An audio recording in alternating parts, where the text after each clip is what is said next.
हमारा साथ में हम लोग चाय पीते हैं, चाय की दुकान पे काम करता है एक लड़का।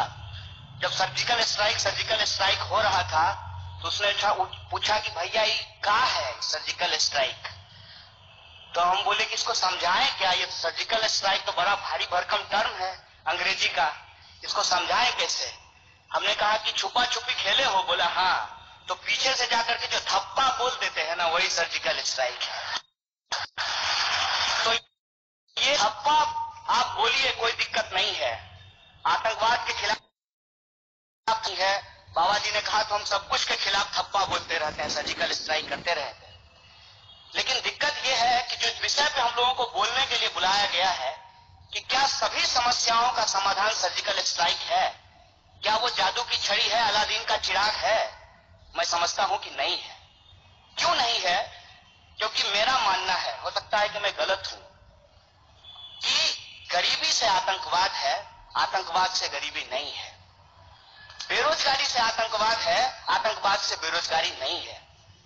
अगर सर्जिकल स्ट्राइक करना चाहिए आतंकवाद के खिलाफ तो मैं समझता हूं कि सर्जिकल स्ट्राइक करना चाहिए गरीबी के खिलाफ भी और बेरोजगारी के खिलाफ भी। अगर इसके खिलाफ हम सर्जिकल स्ट्राइक नहीं करते हैं तो हम ठीक समझते हैं कि हम जो भी हैं हमारा स्ट्राइकर इधर उधर चला जाएगा।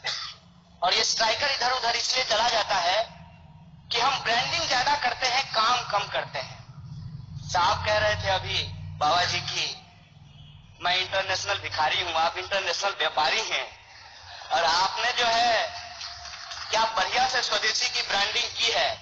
इसके साथ साथ आपने कहा, मैं आपका क्रिटिसिज्म नहीं कर रहा हूं, बस बता रहा हूं कि आपने कहा कि आपके पास दिमाग है, आप सोचिए। बिल्कुल हमारे पास है, हम सोचेंगे। फिर आपके कहने पे पतंजलि का मंजन क्यों इस्तेमाल करेंगे? अपने दिमाग से सोच के करेंगे। कुल मिला के मैं कहना क्या चाहता हूं, मैं ये कहना चाहता हूं कि आधा सच जो ये लोग यहां बता करके गए हैं उस पर अगर हम अपने दिमाग से सोचें तो क्या पाते हैं? सर्जिकल स्ट्राइक किया गया आतंकवाद के खिलाफ, नतीजा क्या है? उसके बाद 42 जवान मारे जा चुके हैं और अभी भी आतंकवादी घटनाएं नहीं रुकी है। हमारे पात्रा साहब आए और उन्होंने कहा कि ट्यूमर निकालेंगे। ट्यूमर है और ट्यूमर निकालने के लिए गए, उन्होंने डिमोनेटाइजेशन किया। 100 से ज्यादा लोग लाइन में लग करके मर गए। बताइए, आपकी ये जो जान गई है ये देश के लिए ट्यूमर है, ये भ्रष्टाचार के लिए ट्यूमर थे, ये भ्रष्टाचारी थे। रिजल्ट क्या है? रिजल्ट क्या है? तब कहते हैं कि आप गरीबी की बात करते हैं, कास्टिज्म की बात करते हैं, मोदी जी गरीबी ले आए हैं। नहीं, तो मोदी जी तो आतंकवाद भी नहीं लाए हैं। मोदी जी अगर गरीबी नहीं लाए हैं तो मोदी जी जो है वो आतंकवाद भी नहीं लाए हैं। मतलब कहीं जो है हम अपने आप को बेचेंगे, अपनी ब्रांडिंग करेंगे, और कहीं जहां हमारा दाल नहीं गलेगा वहां हम अपनी ब्रांडिंग नहीं करेंगे। नेशनलिज्म से कोई दिक्कत नहीं है, पेट्रियटिज्म से कोई दिक्कत नहीं है, हम सब लोग पेट्रियाटिक लोग हैं। ये बंगाल की धरती है, यहां से अंग्रेजों को खदेड़ करके भगाया गया है। लोग जानते हैं स्वतंत्रता आंदोलन का इतिहास और इनको पता है कि आरएसएस का कोई भूमिका नहीं रहा है स्वतंत्रता आंदोलन के इतिहास में, इनको कहने की जरूरत नहीं है। लेकिन जब आप ब्रांडिंग कर रहे हैं हम आपसे पूछते हैं कि नेशन के लिए, नेशनल इंटरेस्ट के लिए सबसे बड़ा क्वेश्चन क्या है? क्या नेशनल इंटरेस्ट के लिए बेरोजगारी की बात करना नेशनल इंटरेस्ट नहीं है? क्या नेशन के लिए पॉवर्टी की बात करना, उस पर काम करना ये नेशनल इंटरेस्ट नहीं है? और हमारे पास आंकड़े क्या है? आतंकवाद सर्जिकल स्ट्राइक के बाद नहीं बंद हुआ। आपने किया, नहीं किया, कितना सही किया, कितना गलत किया, उसमें हम नहीं जाना चाहते। रिजल्ट क्या है? उसके बाद आपने डिमोनेटाइजेशन किया, उसका रिजल्ट क्या है?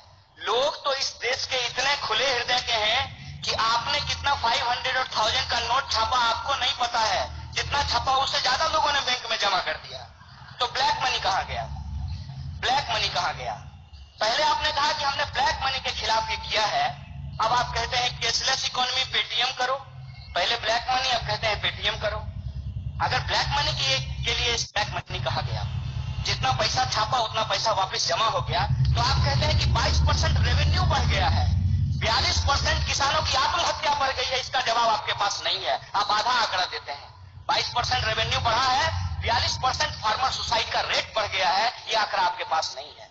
आप कहते हैं डिमोनेटाइजेशन करने के बाद रोजगार बढ़ेगी, आपका आंकड़ा कहता है कि 20 लाख लोगों की रोजगार चली गई है और एक साल में 2 करोड़ रोजगार पैदा करने